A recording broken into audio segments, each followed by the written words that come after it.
Voilà, bonjour à toutes et à tous. Donc, chers élèves, nous allons vous présenter la leçon 2, voilà, qui porte sur module, argument et forme trigonométrique d'un nombre complexe. Alors, nous allons donc commencer par le module. Module d'un nombre complexe, qu'est-ce que cela veut dire? Définition. Si Z est égal à A plus IB d'un nombre complexe, on appelle module de Z le réel positif ou nul. Notez module de Z qui est défini par module de Z est égal à racine de A carré plus B carré. Donc, c'est la racine carrée du carré de la partie réelle plus le carré de la partie imaginaire. C'est ça qu'on appelle le module. Exemple, si nous voulons calculer le module de moins 1 plus 2i, ça va donner racine de moins 1 au carré plus 2 au carré, ce qui donne racine de 5.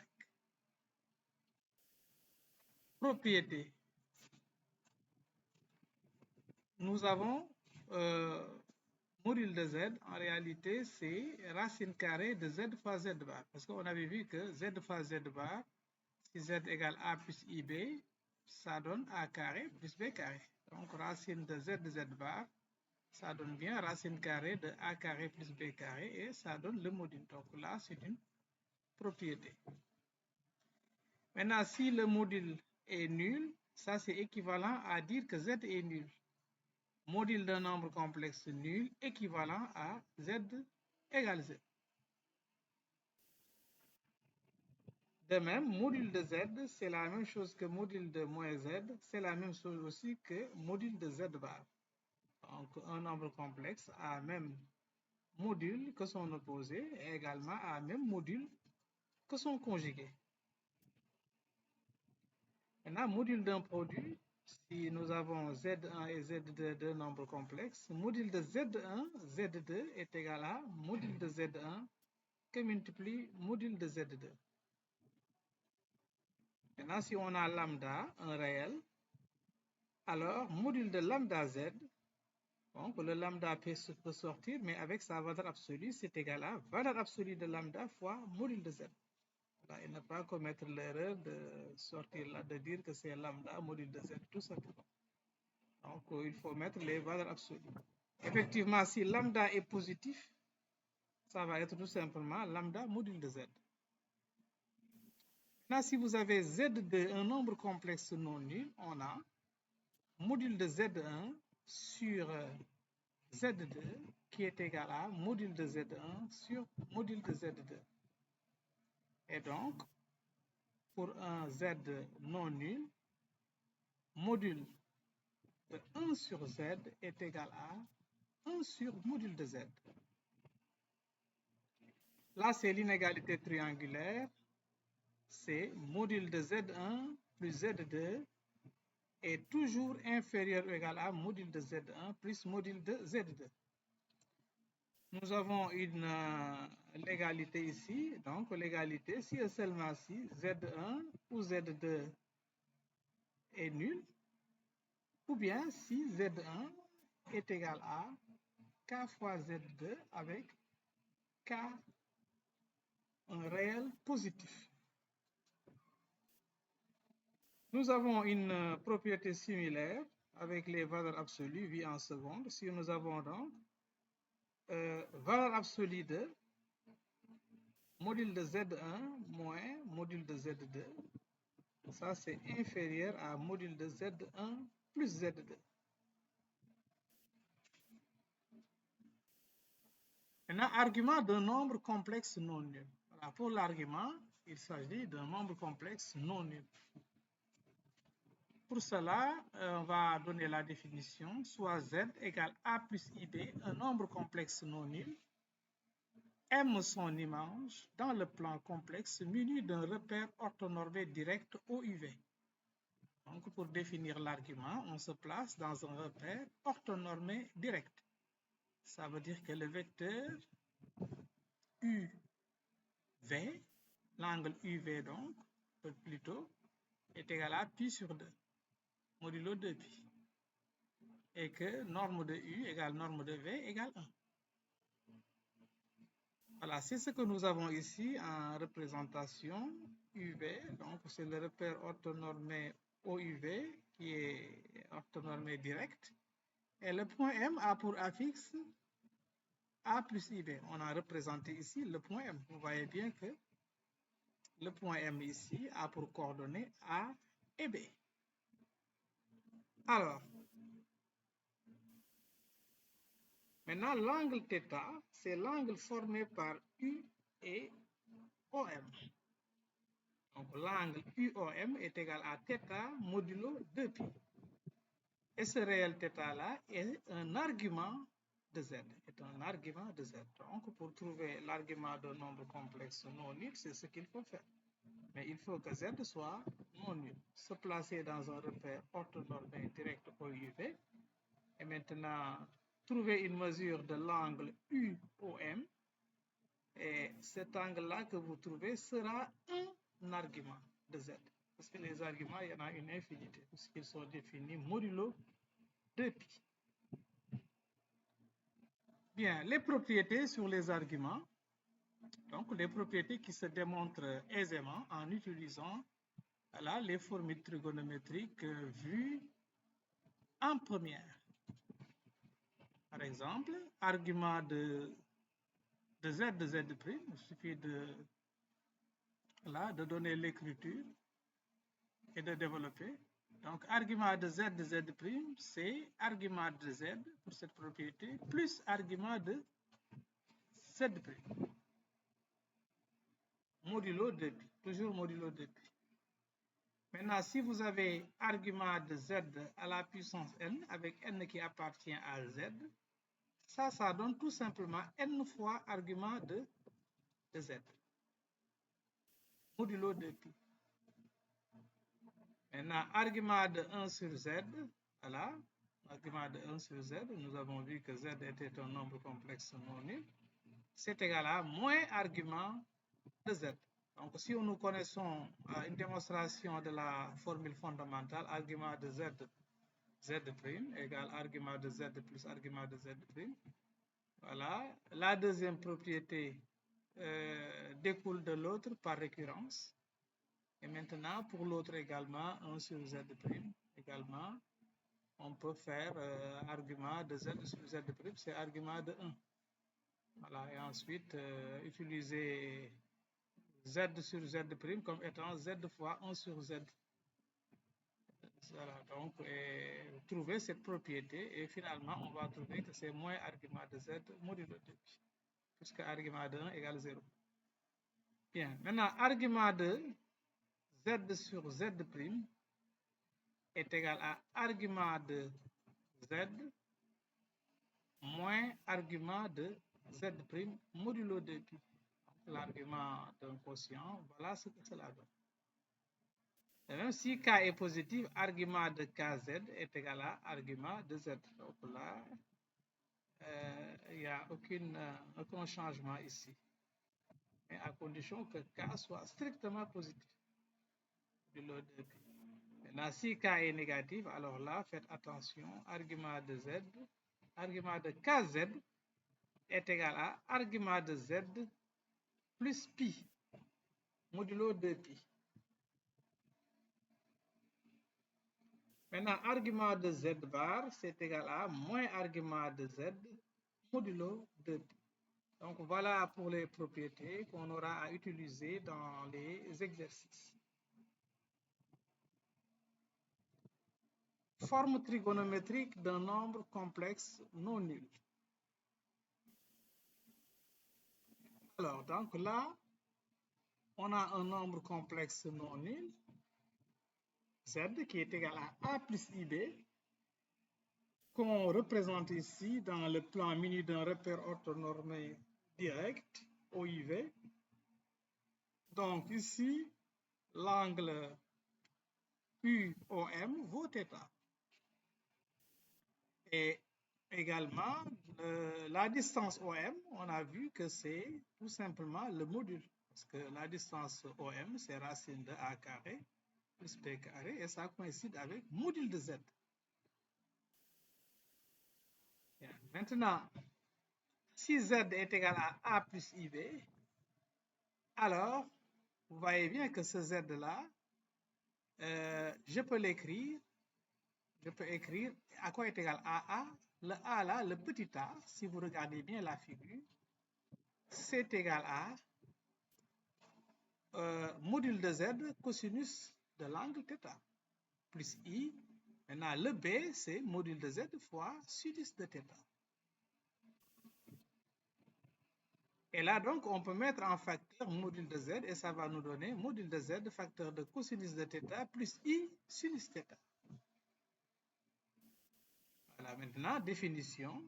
Soit Z égale à A plus IB, un nombre complexe non nul, et θ, un argument de Z. Alors, on peut écrire donc Z sous la forme Z égale module de Z facteur de cosinus θ plus I sinus θ. Maintenant, cette dernière écriture est appelée forme trigonométrique de Z. Forme trigonométrique de Z, il y a beaucoup d'exercices où on va vous demander de trouver la forme trigonométrique de Z. Dans ce cas, il suffit tout simplement de calculer le module de Z et de trouver un argument de Z et ensuite de dire donc que Z est égal à module de Z facteur de cosinus de θ plus I sinus θ, et cette forme-là est appelée forme trigonométrique de Z.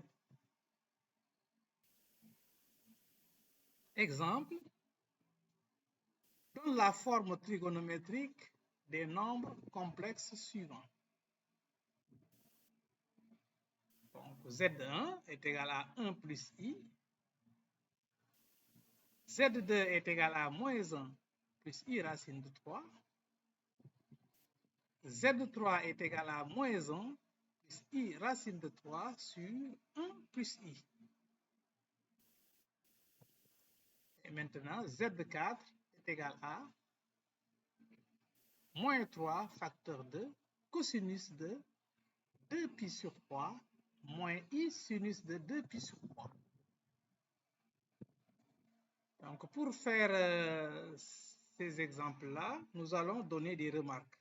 Remarque, soit Z est égal à A plus IB, un nombre complexe non nul, et θ, un argument de Z. Alors, le cosinus de l'argument de Z, un argument de Z, donc le cosinus de θ est égal à A pour la partie réelle sur le module de Z, c'est-à-dire sur racine de A carré plus B carré.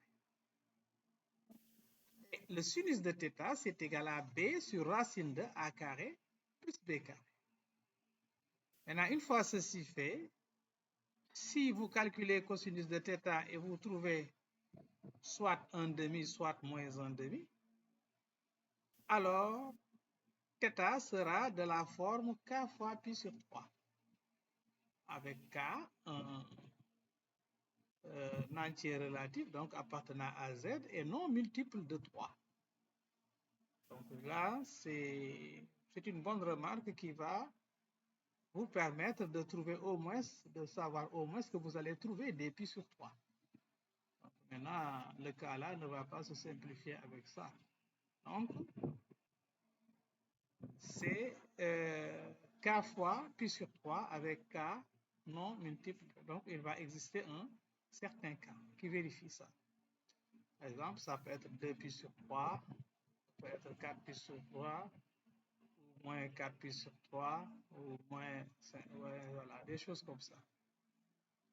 Maintenant, si vous avez le sinus également est égal à soit à 1/2 ou moins 1/2, alors il va exister un cas appartenant à Z qui est impair et non multiple de 3, tel que θ soit égal à K fois pi sur 6. Donc là, on va trouver des pi sur 6.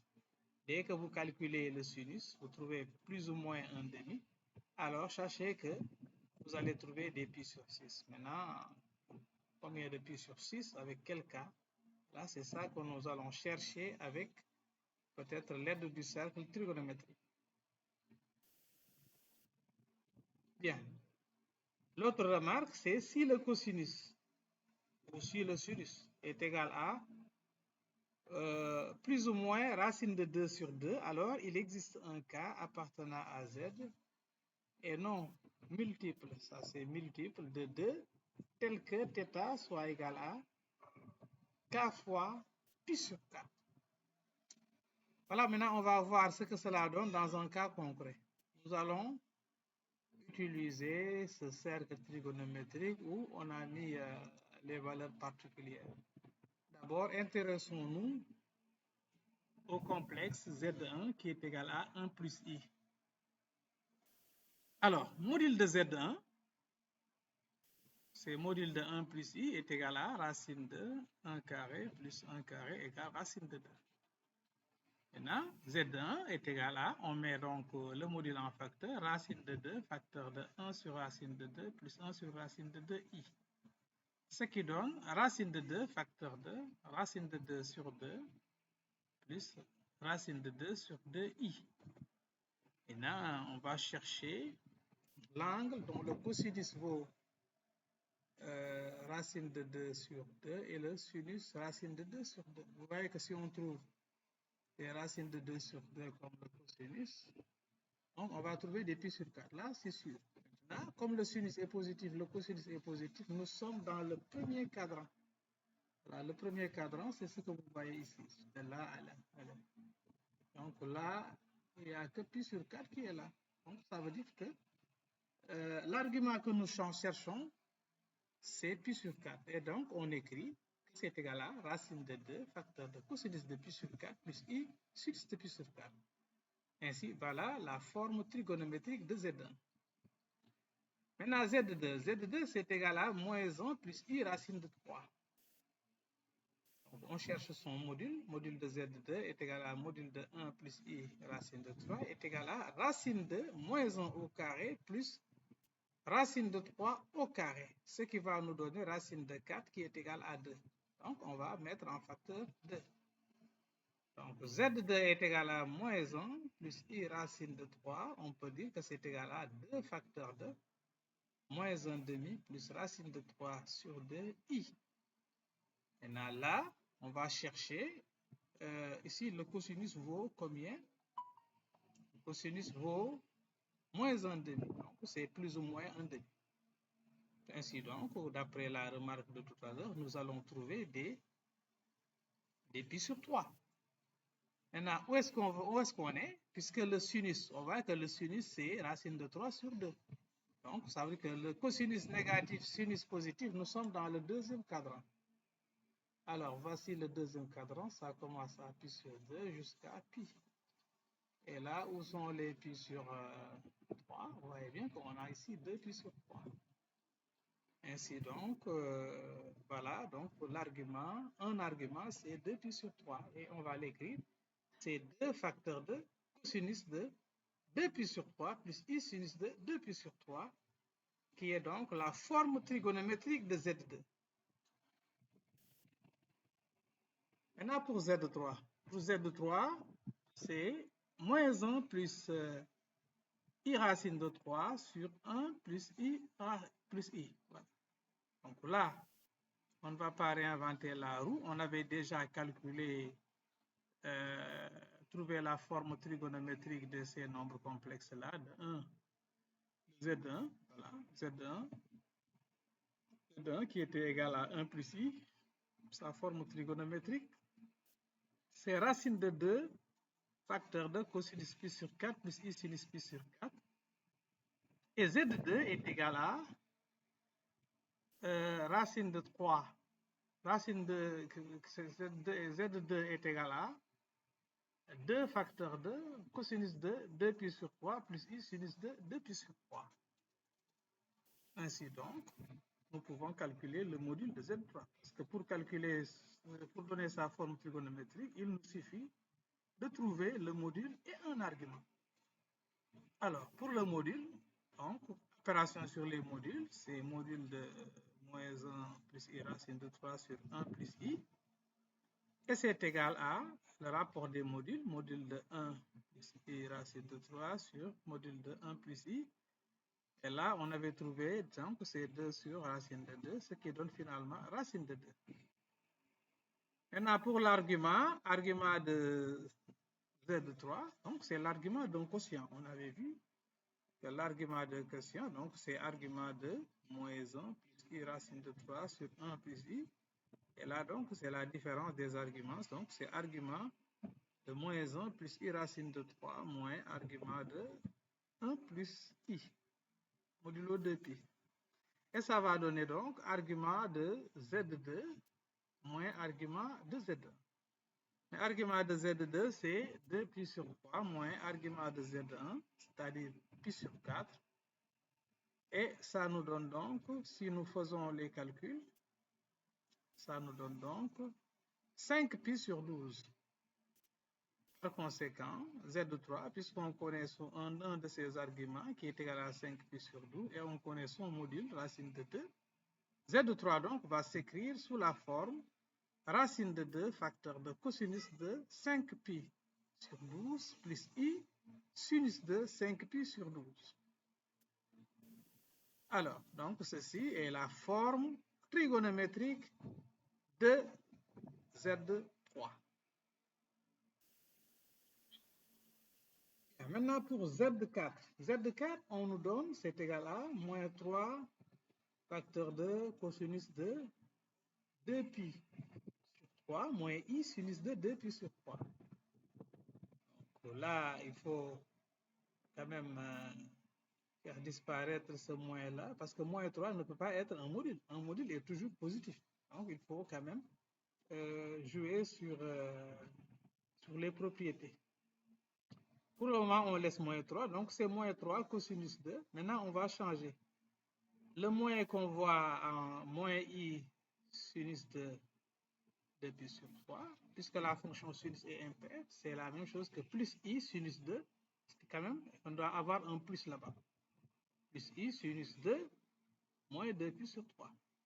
Et pour le cosinus, comme la fonction cosinus est paire, cosinus de 2pi sur 3, c'est la même chose que cosinus de moins 2pi sur 3. Donc, nous pouvons l'écrire comme ça.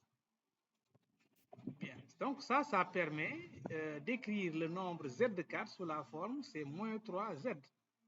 Maintenant, le z que vous voyez là est écrit sous forme trigonométrique. Son argument, c'est moins 2pi sur 3 et son module, c'est 1, le z.